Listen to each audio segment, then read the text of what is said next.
This week's Yoga Talk show is brought to you by Four Sigmatic. Four Sigmatic is a nutritional supplement company that specializes in medicinal mushrooms, and they make these really cool packets that you can make into basically mushroom coffee or mushroom tea. It's meant to replace your morning coffee or your morning tea, and the ones I particularly like are cordyceps and lion's mane. We had the founder of Four Sigmatic on the show a couple of years ago, you might remember. Really great company. They use fruiting bodies, not just mycelium. They use non-chemical extractions, so you get lots of beta-glucans, lots of terpenoids, and you get all the healing properties of mushrooms without all the gas and bloating that you often get with mushroom products that you'll find in the pharmacy or in your nutritional store locally. As a sponsor of the show, they've offered listeners a 15% discount. Go to foursigmatic.com/yogabody. That's foursigmatic, all spelled out, foursigmatic.com/yogabody. And use coupon code YOGABODY when you check out, and you'll save 15%. Again, the ones I like are cordyceps and lion's mane, but you'll find a whole bunch of other cool products you might want to check out as well. Thanks to Four Sigmatic for supporting the show.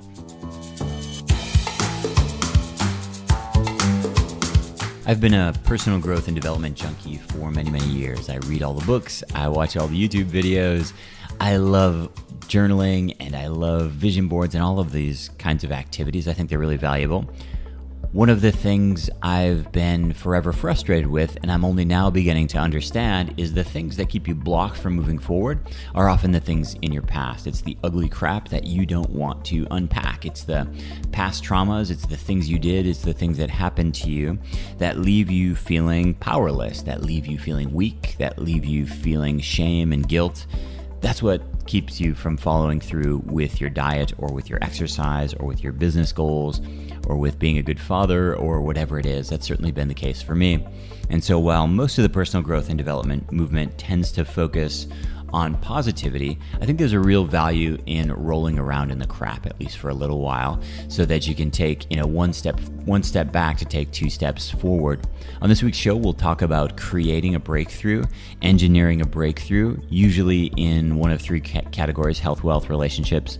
On this show, of course, we focus primarily on health, but the other two categories, wealth and relationships, are just as important and just as problematic. And the same kind of things that keep us blocked in our health are the things that keep us blocked in relationships and wealth building as well. So I'm excited to dig into this topic with you. Your questions, comments, and feedback are most welcome. Email me podcast@yogabody.com. Thanks for listening.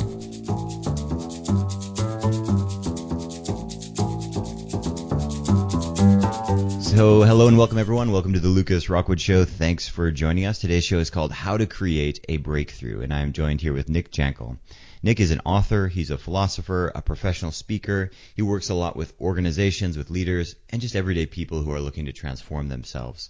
He's the creator of the Switch On Way, which we'll be chatting about. It's a process used by over 50,000 people in over 50 Fortune 500 companies all around the world. It's been featured on television. You might have seen it on the BBC or MTV. He's the author of a book by the same name, Switch On, and his new book we'll be chatting about as well, The Spiritual Atheist, is available on Amazon, of course, or else on his website, switchonnow.com. Nick, welcome to the show. Oh, great to be here. What a lovely intro. I wanted to start things off by talking about failure. I know that you work a lot with personal and professional transformation, success and leadership coaching and things like this.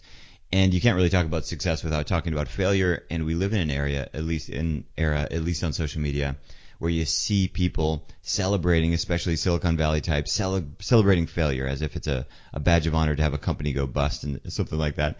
And I'm really curious about your input on this. I go back and forth in terms of thinking about personal and professional failure, just because I meet a lot of people who are pretty fragile, and I myself certainly don't feel rock solid against failure.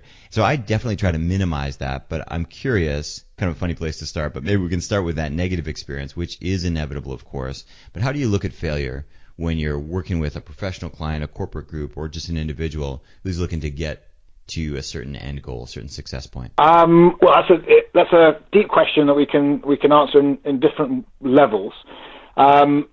In all innovation, and that includes, business model innovation, new product, services, new app that you're developing, a book, for example, but also, trying a new relationship out, trying a new diet out.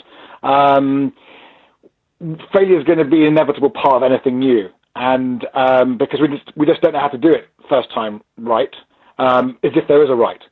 So failure is really successfully finding out something doesn't work for you or your customers, and that's really valuable information. What is most challenging for people is when failure is done in a really big way, because you really went for something without testing it out, without trying small baby steps. So you commit to going to the gym, and you're going to go 5 days a week and you do a marathon in 6 months. And then the chances are you're going to undermine that, and then you feel like you failed and it's all bad, or you go for a big app and you design the whole app in your own little lab, and then you take it to the world and the world's moved on and you didn't really hit. So failure is inevitable. It's successfully understanding what doesn't work. The challenge with failure is to do it small and without putting too much significance onto whatever the little thing you're doing is. And that's why small things help more, because we tend not to make them such a big thing in our mind. And so understanding that. So if I could add up all the money I've spent on projects and ideas, big ideas that just didn't work in the way I wanted them to first, it would be the way majority of my output for the last 20 years. So, but I was understanding about the world, and I was understanding about myself, and that's a really important thing. I mean, writing a book, I probably did 20 edits on the book, which you could then look at as the first book I wrote was a failure because it didn't really work, and some of the other 19 edits. But if you think like that, you're going to always be depressed, always be brought into a negative place. And that negative energy sits in your body. So part of failure is really understanding what it is. Part of failure is to do it small and without pushing a load of stuff onto it, without telling the whole world that you changed everything about yourself. And then they see that you haven't, and you're like, oh God, that personal development program didn't work, or oh God, that I messed up.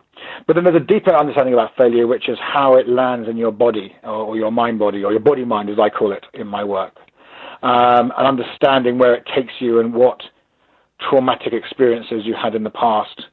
And that's a long process of transformation to lighten yourself of the trauma of publicly not doing what you wanted to do, which starts off at a very young age, right?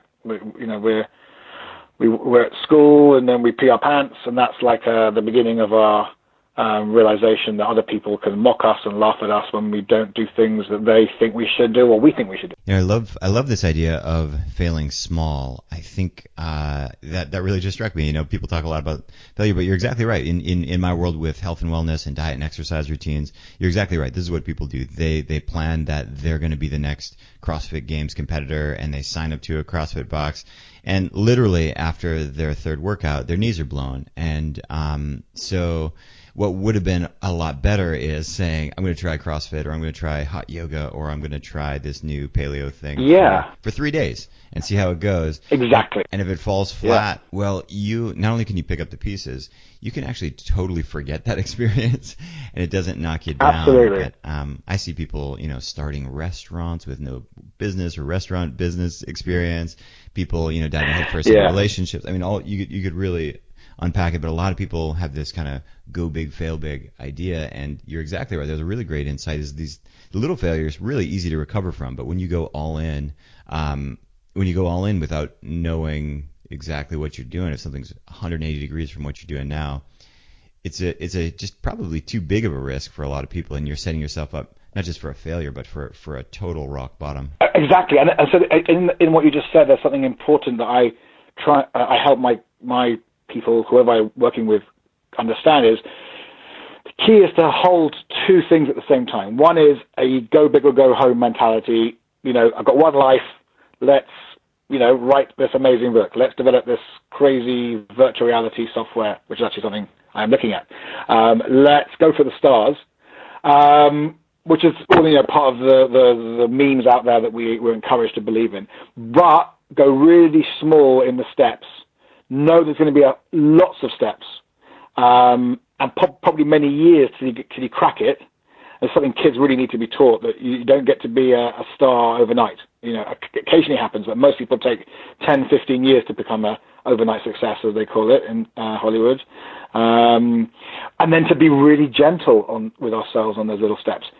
keep ourselves accountable for the big idea and holding ourselves in a big idea for a long period of time, but be really gentle with the small steps. And there's a thing that's a part of the personal development space that's very dangerous, is this quite tough coaching style around, did you do it, did you not, what got in the way, basically, and it comes with it a flavor of criticism, and basically, bottom line, understanding of my life, having gone through all different types of personal development, is no one needs any more shame. And yes, you may have said yesterday you're never going to eat a cookie again, and then you may have just stuffed a whole packet of chocolate digestives in your mouth. That's okay. You've got to understand habit, addiction, patterning, how hard it is to break through, really, how hard it is to transform profoundly. And if it took you months and years to develop that addiction, it's going to take you months and years to transform it. That's the nature of nerves and how they grow and build and change. So I have a real kind of just stop shaming people. If you're any form of coach, in whether it's in the gym right through to a corporate coach, hold people accountable, but do it with love and compassion. I think about that a lot too, shame and guilt, and they're just such poor motivators. They're just totally deflating. And it seems like they would work, but they don't. Fear works. Yeah, Fear's a good motivator, but you can make them. Yeah, you can make them work. You can use fear. It definitely does have an out. If you go to a classroom and you've got 30 kids, you can use fear, and it will make a difference. You can use shame to get the desired response, but it's not generative, and it doesn't keep going, it doesn't keep building, and it doesn't long-term create what you want in a society. So you mentioned breakthroughs. Maybe we can touch on that, because that was another one of my questions. People listening, everybody has something in their life that they want to have a breakthrough with, and it's usually in one of three categories: health, wealth, relationships. So they're stuck with their finances, or they're in or not in a relationship, and they want something. So they want some big shift there. They want to feel a different way. And health, a lot of our listeners, they're feeling stuck. Like you said, with all the best intention, they want to eat great, and they're binge eating once a day. They're eating 12 biscuits or whatever it is. And again, really clearly, you and me telling them they don't have willpower, first of all, just isn't true. And second of all, it's not helpful. So how do you, when you're working with corporate groups or when you're working with individuals, how do you help people think about breakthroughs? You kind of already alluded to the fact that if it took you 5 years to build up that habit, it's not going to blow up overnight. Is it about changing expectations? Is it about being more realistic? What are your thoughts? Well, there's, again, multiple ways to get into that question. It's one of the big questions in the world. How do I break habits? How do I change myself? How do I change my career? Well, as you say, the three big areas.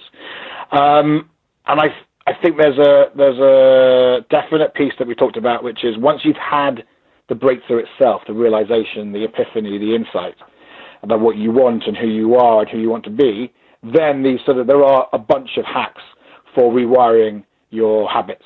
And I go into them in my first book, Switch On. So they are helpful. But the thing that is probably more important to discuss, and usually more surprising, if you like, it's the breakthrough in breakthroughs, is my discovery that the building the new thing is definitely a challenge, but it's not the really difficult bit. The really difficult bit about breakthrough is letting go of the old thoughts, the old traumas, the old memories, the old habits. And it's those, what I call collectively patterns. And it's the old patterns which stop the new pattern forming. And so the focus of all my work, and this is whether we're talking about a multinational having a breakthrough innovation or an individual having a breakthrough in the simplest of things, like not yelling at your partner when they come home late, tiny, whatever, seems tiny. But for you, it's not. And that's the thing. You can't measure patterns against other people's patterns. We've all got our stuff. So the key has become for me is how do you then release the old so that you could have the breakthrough? And that question took me much deeper into the nature of reality than I thought it would, 15 years ago when I was getting serious about that question. And my sort of summary of my belief is old patterns, outdated patterns, habits that were no longer serving us are held in place by fear memories in our mind and our body. And it's actually, when you go into the research on memories, fear memories, or what I call in my books pain memories, are actually stored in a different place than other memories, right by the emotional center of the brain, the amygdala. Let's take a quick break from our show to thank this week's sponsor, Four Sigmatic. Four Sigmatic makes the highest quality medicinal mushroom beverages on the market. Instead of nutritional supplements like capsules or pills, they make these really cool sachets that you put into a glass of hot water. Yoga Body listeners get 15% off. Go to foursigmatic.com. That's all spelled out, foursigmatic.com/yoga body. And when you check out, use code YOGABODY as a coupon code, and you'll save 15% on your order. Center of the brain, the amygdala.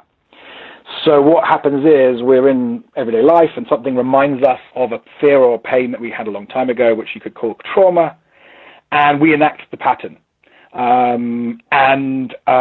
You can try and kill the pattern, and various different programs will try and help you kill the pattern without the trauma, changing the trauma. But I believe the trauma anchors the pattern in place. It's like a deep anchor, so you can try and change the ship, but until you lift the anchor, the ship's really going to be held in place, and you might then just swap one addiction for another. So you go, okay, I'm going to stop being addicted to alcohol, but actually now I'm going to be addicted to running, which is probably a more positive addiction, but it's still an addiction, and it will still pull you down eventually. So for me, that means how do we release trauma?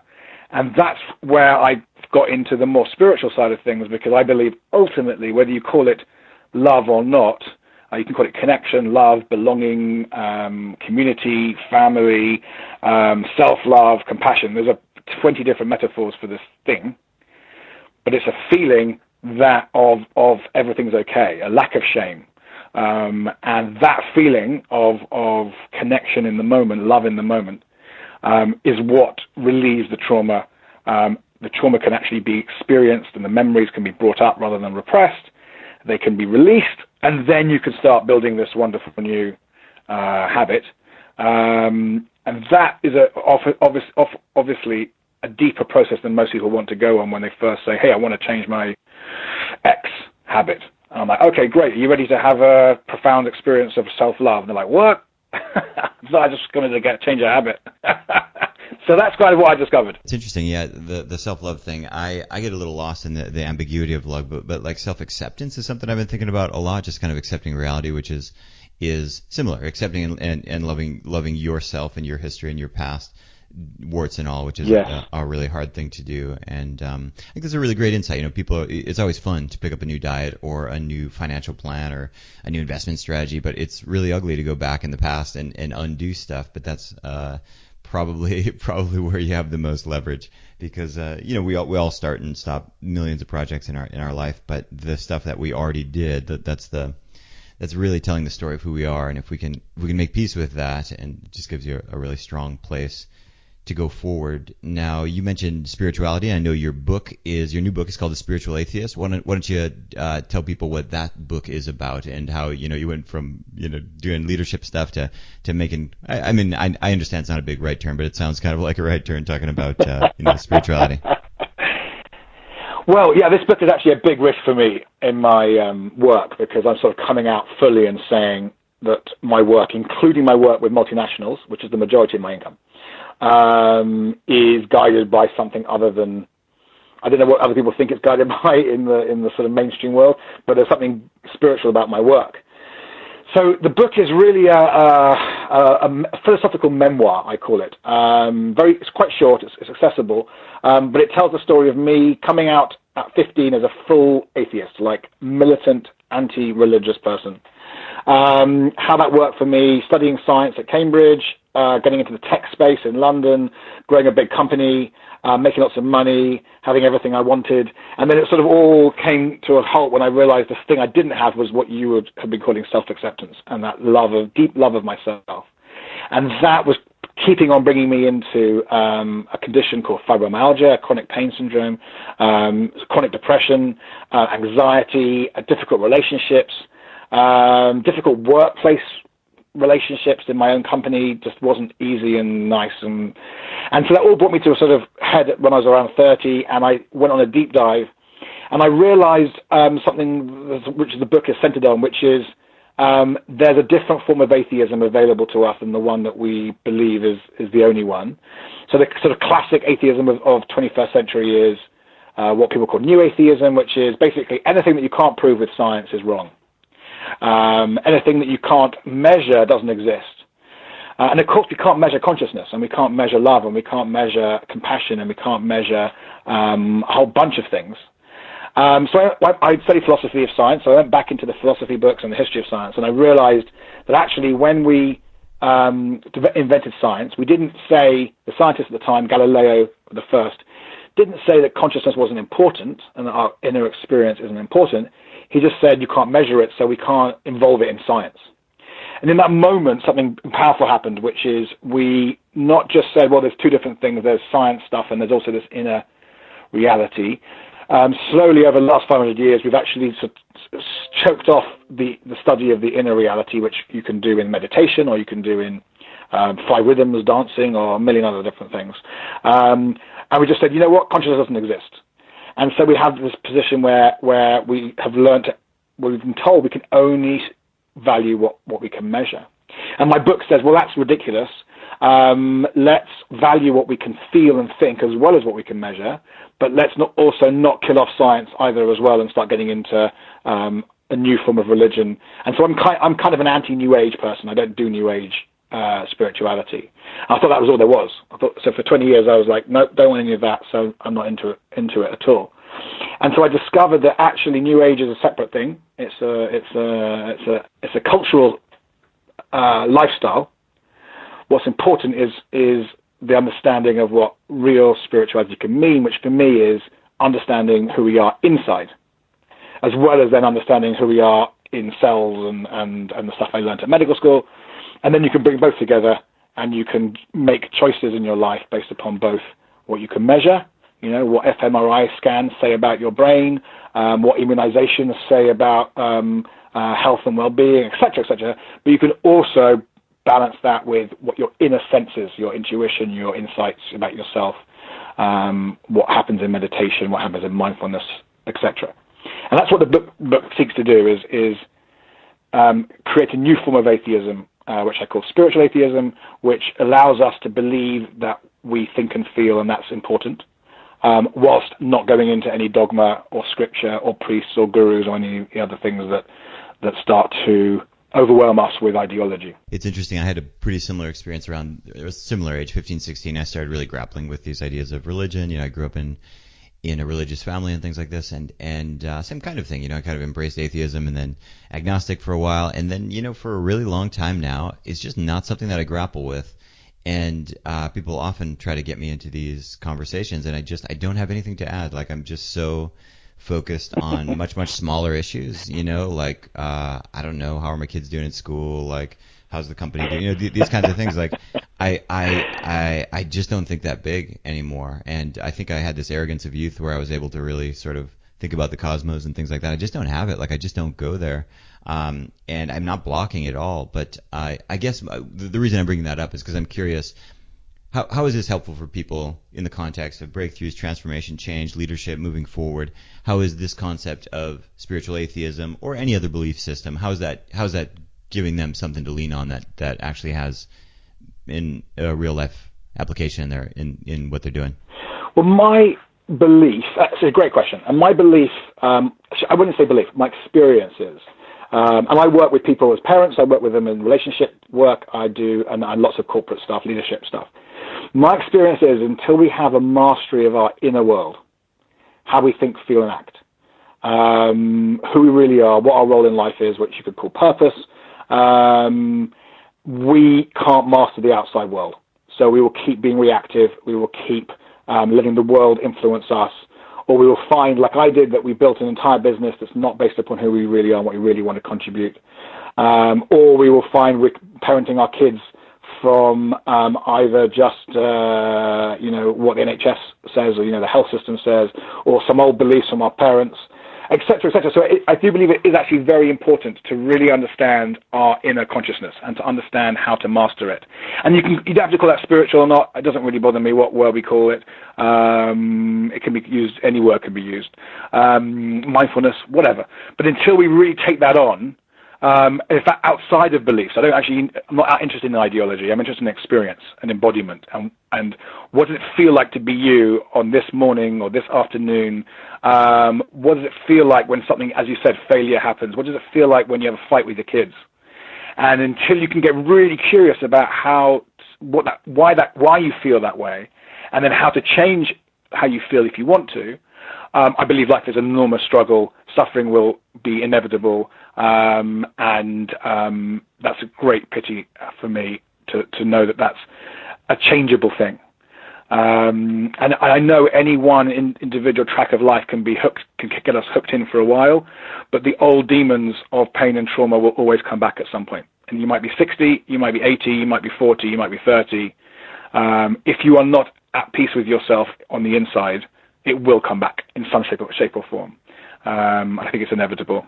And so I do think it's important, but I agree with you. It's not really about beliefs. It's about experience, about what it is to be you. And for me, that's what philosophy should be about. It should not be about beliefs, actually. It should be about how we live. Yeah, I love that you keep coming back to the pain and trauma thing. I think a lot of people like myself, it's very easy for us to pretend that's not an issue. I've had a super blessed life. You know, if you look at the history of my life, it's like a storybook. And so it's really easy for someone like me to say, no trauma, everything's cool. But if you really start to unpack it, everyone has trauma, and some of them are big, ugly, neighbor got shot in the head when I was on my way to school, and some of them are some of them are just weird life stuff, lost a friend, kicked out of a school, simple things that no one else doesn't even give anyone else pause, but they're messing with you and they traumatize you, and I think for me it feels a little self-indulgent to wallow in that stuff, because again, my life is blessed by anyone's definition. I won the life lottery, really, and so, but that doesn't mean that there's not demons that haunt me, and as petty as they might seem to another person, it is what keeps me, and it is what keeps other people from moving forward. And so I think, a lot of people think, everything's fine in my life, I don't have any of that stuff. When they really start to unpack it, like you mentioned, I find the same, that really, really simple, small things in some cases, and of course the big things in other cases, are the big thing that's holding people back more so than not having the right diet program or not having the right trainer. It's interesting, actually, because I have a very ambivalent experience with the word trauma. I don't like it that much. My wife's actually a trauma healer therapist, Interesting. Craniosacral therapist. Okay. And she uses the word a lot. And when we first got married, I used to take the mickey out of her for using it all the time. Yeah. So she's like, "Oh, it's trauma." I was like, "Seriously, babe, you got to chill out with that word." But there's an understanding of trauma now which is much more nuanced, which is anything that overwhelmed us as a kid that we couldn't process there and then. So it doesn't, as you say, it doesn't have to be terrible abuse, or you lived on the street for 3 years in a motel with your divorced parent. It could be you went to your dad to ask for something, and he looked at you with a funny face, and you got a bit of a cold feeling, and you just didn't know what to do with it, and so you just popped it away in there somewhere. That is trauma, and we don't have to make a big about it. We don't have to make trauma into this big kind of scary stuff, whether it's the big horrible stuff that people talk about on the news, or whether it's the tiny little stuff. It's just anything that disconnected us from a sense of peace and connection with the people around us. And once you realize that's trauma, then you go, oh, I've got loads of that little stuff that's sort of lurking inside me. Anywhere we get a moment of fear or a moment of shame or a moment of disconnect from our kids, that is something in us to look at, to attend to. I don't think it doesn't mean we have to rush into psychotherapy. And in fact, there's a whole chapter in my new book about the limits of psychotherapy. But it is something to attend to, and it will then prevent us from doing what we want. So we might not take that job, or we might not invest in that cryptocurrency, and we might not ask that guy or girl out or whatever, because we have this old thing inside us which is we haven't mastered. And I call that mastery something to do with spirituality. And again, I say in my book something quite feisty. You don't need an Om tattoo. You don't need a Buddha statue. You don't need any of that stuff. That's not for me spirituality. That's a lifestyle choice. That's aesthetics. And whether you like mid-century modern design as I do, or you like New Age aesthetics, whatever, all good, your choice. But what you do need to do is attend to that, because that is the thing that stops the breakthrough. Whatever that emotional trace or memory or neural signature, as I call it in my first book. And that's what stops breakthroughs. So that's sort of the key, really, is attending to those things. Nick, great conversation. I'm really excited to share your work with my listeners. For people who want to pick up your books, connect with you, see what you're up to online, where's the best place for them to go? Well, the sort of epicenter is switchonnow.com, and there's lots of free stuff, by the way. There's free meditations that are recorded for the BBC. There's some free books on innovation and leadership. Bunch of free stuff. If you go to switchonnow.com/inspiration, all the social channels are there. Instagram is my new favorite. Facebook, Twitter as well, LinkedIn if you're interested in business stuff, and obviously the books on Amazon. All over the world. We're trending number 1 still after 4.5 weeks, which is amazing. And just to tie us back to that first chat, despite the fact that I have failed on this particular book multiple times, both the writing and the publishing and the marketing has all had many failures within it. The book's doing well. And that's just part of the thing of doing something new. Nick, thanks so much for coming on the show. Really appreciate your work, and I hope we can stay connected for the future. Most yoga teachers I meet someday dream of opening their own studio, and in fact, a huge percentage of my students also want to own their own studio. I'm not sure why, it's just a really common dream, and I certainly had the same dream myself back in 2005 when I first couple of years teaching. I thought I must open my own studio, and I did, and here I am all these years later. And my advice to teachers and to potential studio owners has really changed over the years. My general advice is don't do it. For most people, right now, most of the time, it's a really bad choice. The economy has changed, the modes of teaching and communication have changed. In the same way that big, old school, expensive universities are quickly becoming very redundant and overkill, meaning you don't need a multi-$100 million campus to teach somebody science. You also don't need a yoga studio that costs you $250,000 to $500,000 to build to teach yoga. Now, in some cases, it makes sense. For me, it makes sense, but I do a whole bunch of different things in my studios, and there's a bigger reason behind what I'm doing. For most people, it doesn't make sense. What does make sense is to start a private yoga teaching business. So all of my trainees, whether they're in my trapeze course or my yoga teachers college program, I teach all of them how to set up a private yoga business. It's a very simple, very effective way to go, and most people can start getting clients within their first month, and many of our trainees have actually supplemented or even replaced a full-time income teaching private yoga. Now, this is a new thing. It didn't work when I first started teaching and when I first started training. I used to dissuade people from even trying, but it really works now. It's a different world. The sharing economy is here. The on-demand service economy is here. And it's working all over the world. We have graduates and trainees all over the world using this model, but people get pretty stuck on it. So if you're a yoga teacher, or if you know a teacher, whether you're teaching yoga or Pilates or personal training or even nutrition, I have a new program. It's called the 21-Day Private Yoga Business Accelerator. We've gone through 2 rounds of students already, and people are getting amazing results. It's not a marketing program. It's not a sales training program. It's not a high-tech program. It's not about websites or anything like that. It's just about how to create and build a local service business teaching private yoga. It's beautifully simple, beautifully accessible to just about anybody. I love this program. It's getting people such great results. I'm mentioning it today because we are taking our class number 3, and it's starting in just a few weeks. To learn more, go to yogabody.com. Scroll down on the homepage and you'll see a link to the 21-Day Private Yoga Business Accelerator. Today's nutritional tip is in response to a listener question. If you listen to the show regularly, you know that we talk a lot about blood sugar. Blood sugar is something that very few people monitor except for diabetics, and it's something that everyone should monitor because a lot of people actually have prediabetes and don't even know it. Prediabetes means elevated, moving in the direction of problematically high blood sugar. And as you're moving towards the realm of diabetes, it's a huge problem. It's doing nervous system damage, metabolic damage, and all kinds of other neurological health damage as well.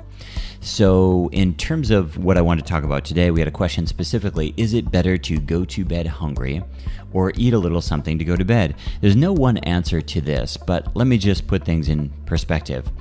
If it's possible to go to bed with relatively low blood sugar, blood glucose. Let's just call it under 100 milligrams per deciliter, which is sort of in a healthy range for somebody during normal meal times walking around. That's best because you can go to bed with your insulin levels relatively low. You can go to bed and have some metabolic balance happening. So for sure, you'd like to go to bed with your blood sugar under 100 milligrams per deciliter, as opposed to going to bed with your blood sugar in like a post-meal level, which might be 110, 120, for some of you 140, 180. That's not a great place to go to bed because you're lying down in bed inactive with your insulin levels through the roof, which basically puts you into a fat storage mode throughout the night. You'll often wake up hungry as well. But at the same time, if you go to bed hungry and you sleep poorly, that can be a problem as well. So your blood glucose too low is also a problem. Now, I will say that this is rare, and most of the time is psychological, but for some people it's very real. For some people, their blood glucose, their body's ability to manage blood sugar is very poor, and if they've gone 5 hours before a meal before they go to bed, it is possible your blood sugar will go so low that you might not be able to sleep well. And so some people might have honey with tea before bed, for example, to jack up their blood glucose. This is not recommended. If you can go to bed with low-ish blood glucose, that's definitely ideal. But if you cannot, a little bit of honey and tea before bed might be the way to go. But for sure, your benefit is going to be better in terms of metabolic health, in terms of fat burning, in terms of next morning hunger, if you can go to bed on a relatively empty stomach and relatively low blood glucose. Let's just call it under 100 milligrams per deciliter. Now the challenge is, do I eat before bed? What should I eat before bed? Is it really bad to eat before bed? The answer to all of these questions is really, it depends. If you're waking up at 3 in the morning and you're famished and you're starved, if you're waking up first thing in the morning and again you're famished and you're starved, you have to work your way into metabolic balance and you have to train your body to manage your blood glucose better.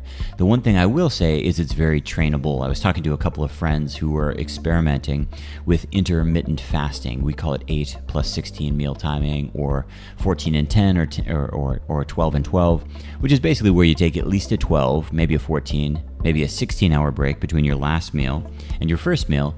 And the feedback that you'll get from people immediately is they'll say things like, I could never do that. I get so starving. If I go more than 6 hours without a meal, I'm shaking.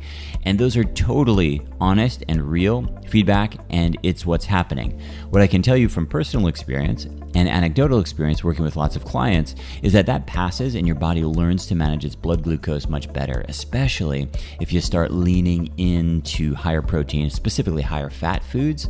Your body just gets it's able to maintain your blood sugar much better. So you'll find your blood sugar fluctuations will be a lot less. Somebody with wonky blood glucose management, they might wake up in the morning and be at 110. After a meal, they might be at 160, 180, and they'll have this crazy blood glucose roller coaster all throughout the day. Somebody who's managing their blood glucose well, even somebody who is only eating in an 8-hour window, they might wake up with blood glucose of 90, and their post-meal blood glucose might be 98, 99, 110. So very little variance. But it doesn't happen overnight. It doesn't happen immediately. And the idea of smashing your body through this process, there's no point in doing that. And so my encouragement to you, if you're trying to manage your blood glucose and improve your let's just call it your sugar metabolism, do it in phases, do it slowly, be patient. It'll take a number of months. And if you're going to bed and you need a little bit of honey in your tea to help you fall asleep at first, go for it. But do your best to start to wean yourself off, remembering that if it's possible to go to bed with sub 100 milligrams per deciliter blood glucose, and if it's possible to go to bed with a relatively empty stomach, that will give you many more metabolic fat-burning benefits than going to bed with your sugar high. Hope that's helpful. Any questions, email me podcast@yogabody.com. We have a question this week from Rajesh. Rajesh says, love your podcast, full of knowledge and totally eye-opening. Thanks for listening, Rajesh. Regarding your recent talk with Kelly, you mentioned we solved the problem of starvation in the past 100 years. Can you shed more light on it and tell me what you meant by this? How have we solved this problem? If you could shoot some links, that would be awesome. Yeah, so certainly there's still problems with starvation in certain parts of the world. But for the most part, no. The bigger problem is malnutrition and bad. So the classic example is if you think of like the Oliver Twist, right? Oliver Twist was skinny and starving and scrawny, and he had a loaf of bread, and that was all he had for the day to eat. And right now, wealthy people are skinny and poor people are obese. And this is true all over the world. I'm here in Barcelona today. If I go walking around, every single homeless person I meet will be obese. In fact, many of them are diabetic and they will have swollen legs, in some cases amputated limbs. This is true all around the world. And in many parts of the world, as soon as starvation is abolished, then immediately we get into this problem where we have big nutritional imbalances. And the big problem that happens is people just get dumped with simple carbohydrates. And you'll see this all over the world in developing nations. It changes really dramatically. In my lifetime, the place I saw this the most dramatically was in Thailand. I started traveling to Thailand in 2003 and working and living since 2003. And in this decade and a half since I've been going there, the weight of the population has changed so dramatically that sometimes I would not even know which country I'm in anymore. It's really, really profound, and it has direct correlation with the amount of processed and packaged foods available. The 7-Elevens and Family Marts have just exploded all over the country, and there's people living and eating out of those places exclusively. And these are largely low-income laborers who don't really have options, and the most affordable, most delicious, most tasty, easiest to preserve foods are readily available in these quick shops, and it's completely transforming the health. And a nation that was historically very, very lean is now getting very, very large, and it happens all over the world. And so this is what I mean. Once starvation is fixed, that's the first problem.